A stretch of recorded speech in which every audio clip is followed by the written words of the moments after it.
Oi, minha amiga, meu amigo, meu nome é Fernando Salinas, sou presidente da ONG A Ciência do Nada, cujo lema é Seja Você Mesma Sempre, Seja Você Mesmo Sempre. Estamos aqui para fazer o 8º vídeo da leitura do livro Autobiografia de um Místico Espiritualmente Incorreto. Autobiografia de um místico espiritualmente incorreto. O Osho. Então vamos dar continuidade ao 8º vídeo. Eu vou abaixar um pouquinho.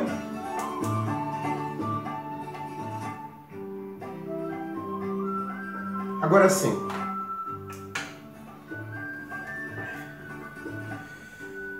Paramos na página 20. Estávamos falando da infância do Osho. 1931, 1939, os 7 primeiros anos de vida do Osho. E paramos com aquela situação que o Osho nos contou. Que os primeiros 7 anos de vida ele era um selvagem. E o avô, muito preocupado, queria que ele estudasse alguma coisa, pelo menos com a única pessoa que sabia ler e escrever na aldeia. E a avó dizia, não, de jeito nenhum, vamos respeitar esse silêncio dele, ele gosta muito disso. E tenho certeza que vai ser muito grato futuramente se respeitarmos esse silêncio. E o argumento da avó era o seguinte: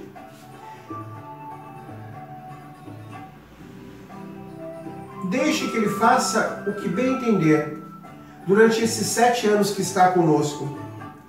O menino deve ser ele mesmo, ou natural, e nós não vamos interferir.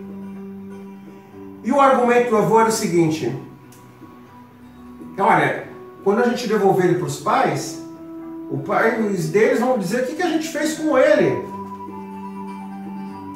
E a avó retrucava: você conhece o alfabeto? Para quê? Você sabe matemática? Para quê? Você ganhou algum dinheiro? Você quer que ele ganhe algum dinheiro e viva exatamente como você? Isso era suficiente para manter o velho homem em silêncio. A avó do Osho ela lutou muito para que ele permanecesse inocente, puro, desfrutasse os 7 primeiros anos de vida. E o Osho, pela própria natureza, não fazia questão nenhuma de brincar com as outras crianças.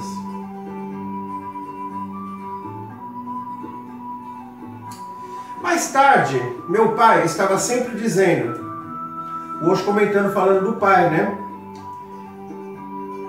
Aquele velho é o responsável, ele estragou o menino. Mas agora eu já era grande o suficiente e deixei bem claro para ele. Na minha frente jamais diga uma única palavra contra o meu avô materno. Ele me salvou de ser estragado por você. O Osho, pequenininho, com os 9 anos de idade, discutindo com o pai. Futuramente o Osho foi devolvido para os pais assim que o avô do Osho morreu.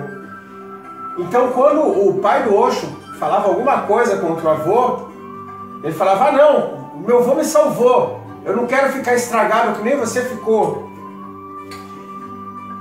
E ainda retrucava o pai, e no final você vai ver quem é que está estragado. O pai do Osho tinha outros filhos, e cada vez mais filhos chegavam. Aí o Osho disse, eu costumava dizer-lhe, por favor, faça mais um filho, complete uma dúzia. 11 filhos. As pessoas perguntam, por que tantos filhos? 11 não parece um número bom. Uma dúzia é mais impressionante. Então o Osho falava para o pai, tenha mais filhos, faça uma dúzia de filhos. Você só tem 11 filhos. Se você falar, eu tenho uma dúzia de filhos, isso impressiona muito mais. Para você ver que desde criança o Osho via o que era óbvio, controle de natalidade na Índia. E estamos falando de uma criança de 8, 9 anos de idade no máximo. Em anos mais recentes, eu lhe dizia, você continua a estragar seus filhos, eu sou selvagem e continuarei selvagem. De alguma maneira permanecerei longe das garras da civilização. Meu avô, pai da minha mãe, era um homem generoso. Ele era pobre, mas era rico em generosidade. Ele dava aos outros tudo aquilo que tinha. Aprendi com ele a arte de dar. Eu nunca ouvi dizer não a um mendigo ou qualquer outra pessoa que lhe pedisse ajuda. Hoje está falando do avô dele, o pai da mãe dele. Eu chamava o pai da minha mãe de Nana. E dessa forma que o pai da mãe é chamado na Índia. A mãe da mãe é chamada de Nani.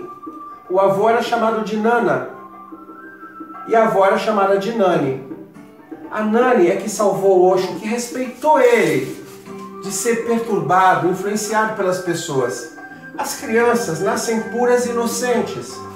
Se uma criança entra aqui no meio dessa gravação e achar um cocô no chão, ela vai falar, nossa, que fedido, que cheiro de merda. E logo a mãe e o pai vão reprimir a criança, não fale assim, não se comporte dessa maneira, você está atrapalhando a gravação. Então as crianças vão sendo moldadas. Mas o Osho não, o Osho foi livre. E eu, devido ao egoísmo da minha família, abandono da minha mãe, dos meus irmãos, o pouco tempo que meu pai dispunha para mim, eu também cresci selvagem. Eu me identifico muito nessa fase da vida do Osho. Eu costumava perguntar ao meu avô, Nana, onde você arrumou essa linda mulher? O Osho perguntando para o avô, onde ele tinha conhecido a avó. As feições dela não eram indianas, ela parecia grega. Era uma mulher forte, muito forte. Meu Nana morreu quando estava com pouco mais de 50 anos.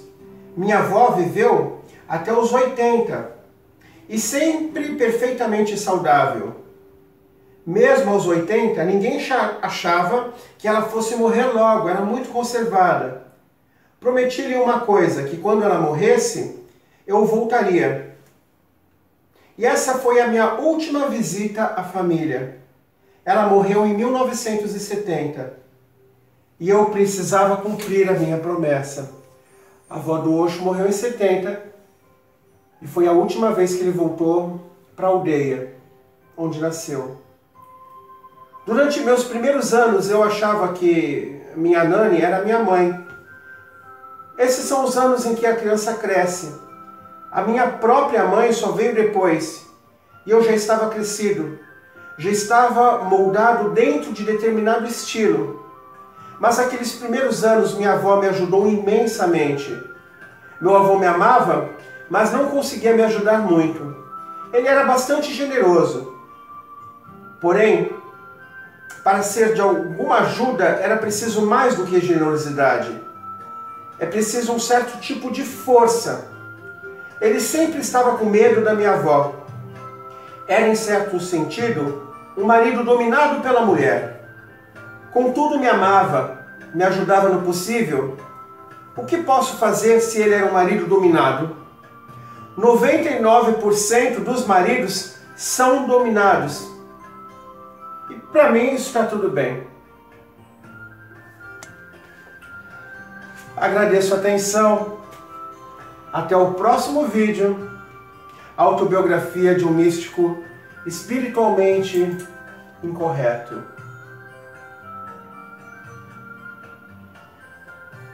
Essa é a Ma Prenirvano. Ela nasceu no dia 19 de março, que nem eu. Ninguém sabe de onde ela veio e ninguém sabe o que aconteceu com ela. Mas permaneceu ao lado do amigo durante 20 anos, por vontade própria. Tão misteriosa apareceu, tão misteriosamente desapareceu. Não preciso nem falar. Tchau, pessoal.